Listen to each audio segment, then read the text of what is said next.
دنیا عدالت میں تیرا نام رہے گا. آنکھ مل کے سبحان اللہ. دنیا عدالت میں تیرا نام رہے گا. فاروق تیرے نام سے اسلام رہے گا. عمر مراد نبی ہے، عمر دماد علی ہے. عمر مراد نبی ہے، عمر دماد علی ہے. عمر مراد نبی ہے، عمر دماد علی ہے. عمر مراد نبی ہے، عمر دماد. نحمده ونصلي على رسوله الكريم.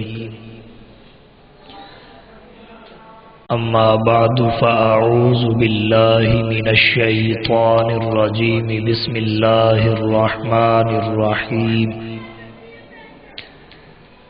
يا ايها الذين آمنوا اطيعوا الله واطيعوا الرسول واولي الامر منكم.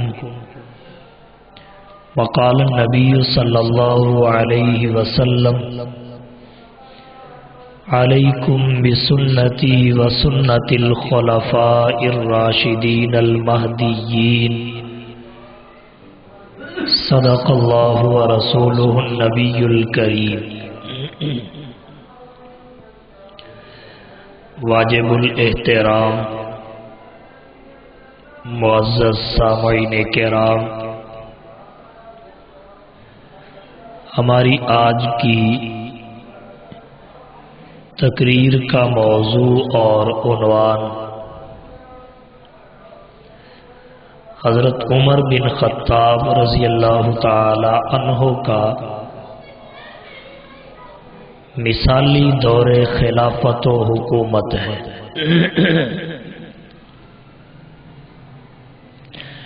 بلا تمہید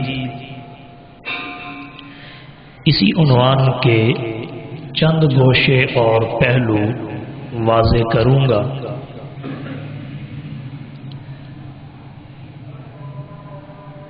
حضرت عمر بن خطاب رضی اللہ تعالی عنہ محمد الرسول اللہ صلی اللہ علیہ وسلم کی مراد ہیں.